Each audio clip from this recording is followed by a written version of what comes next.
Let's get into our third topic of the day. We're flying right third and final topic is going to be we're heading to the NBA. Because I believe we only have something like 20 games left. And oh my goodness, what a win for the Cavs. A couple seconds left. I think the Cavs are up by 1. Mavericks hit a bucket with 2 seconds to go. And then Max Strus, the pickup from the Heat, able to knock down, a 60-foot shot to win the game. That was just incredible. I mean, those shots aren't easy.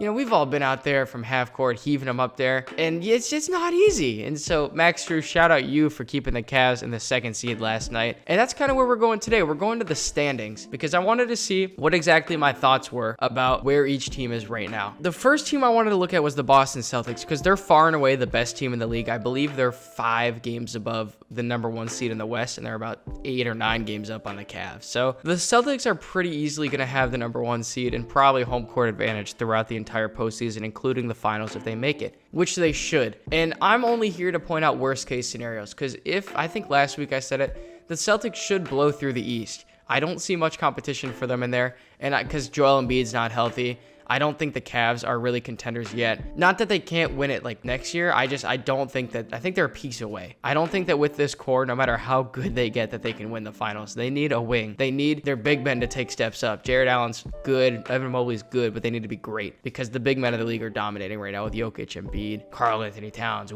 Anthony Davis. I'll throw him in there. I'm not here to point out how easy the Celtics run would be. I think worst case scenario for them is I was looking at the Sixers, right? What would be the worst case scenario for them? And it would be a first round matchup against Joel Embiid. And I know he might not even come back this year, and that hasn't been confirmed yet. I think they're going to look at him on April 5th. But the Sixers are sliding, right? They're 3-7 in their last 10 games as of this point. And I don't see a way that Maxey can turn it on and make this team win more than 50% of their next games. And if he does, good for him. But I don't think they want to. If they just beat teams like the Pistons, the Hornets, and the Wizards for the next the next month, which I'm sure they play on their schedule, but you can correct me if I'm wrong and just spit nonsense, they're going to be a play-in team. And hopefully they're either the 9 or the 10 or even the 8 seed or 7. It really doesn't matter as long as they're a play-in team. If they get the 8 seed and they have to play a series against the Boston Celtics with a healthy Embiid, assuming that he's healthy, they're going to steal 2 of those games and wear out Boston. And then by the time round 2 comes by, and I know everyone's probably like, whoa, what about Miami? I don't know. I feel like Miami's a shell of themselves of what they were last year, and I don't feel that they're as dangerous as they were last year.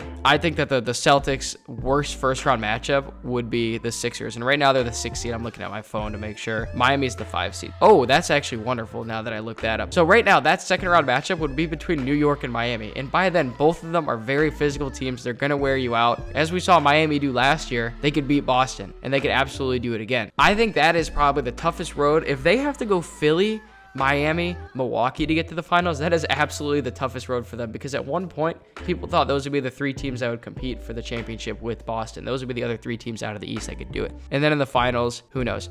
The West is a little bit different to me because I look at a team like the Lakers and, I root for LeBron because he was from Cleveland and I was a Cavs fan, go Cavs, all that good stuff. But I look at them right now, they're the 10 seed, and I feel like their road to the playoffs is not terribly difficult. All they have to do is win the play-in game and be either the 7 or the 8 seed, and they get to face Minnesota or OKC. Both teams are young and inexperienced in the postseason. I know Minnesota, I believe they stole a game or 2 against the Nuggets last year. I would still take a healthy LeBron and healthy AD in a 7-game series against any of those first 2 teams. Maybe I'm crazy, but I would. Because I remember last year, the Lakers turned it on, like middle of March. They were still kind of like strutting through the regular season, but at some point they just turn it on. And it's like, all right, we need to play our best basketball for the next 3 months. And that's what I feel like they're going to come out and do. So let's just say they can win a playoff game, right? Or the play-in game and get in as the 7 or the 8 seed. I think they'd rather face OKC due to how young they are. Like, Shea's a great player, right? But I would rather not have to see AD battle it out against Cat and Rudy Gobert and Anthony Edwards. And I feel like just the OKC Thunder are still a year away from really competing. I'd take the Lakers in that series against the Thunder. They'd have to get up to the 7th seed for that. But right now, Minnesota and OKC are tied for the 1 seed. The Nuggets are, of course, a team I'd say would get out of that. I think the Lakers want to try to avoid the Nuggets as long as possible.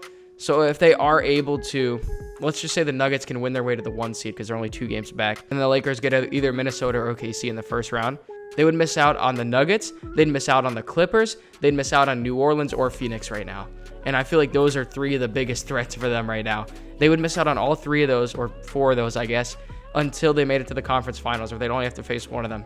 So their road, instead of being Jokic, Durant, Kawhi, Zion, all those guys, it would be Minnesota or OKC, and then they'd have to face I'm doing some quick math here. Sacramento or Minnesota or OKC again. That is, I feel like, the easiest road to the conference finals for the Lakers. Whoever gets that matchup against Minnesota or OKC, I'd probably pick against them, whether it's the Warriors or the Lakers. That's just some of my thoughts right now. The standings, 20 games left. Really exciting on what's going on. Let me know down below if you think that one of those teams that I mentioned, being either the Lakers or the Warriors, can make a deep playoff run because they're older, but they're more experienced, and I take experience in one postseason game.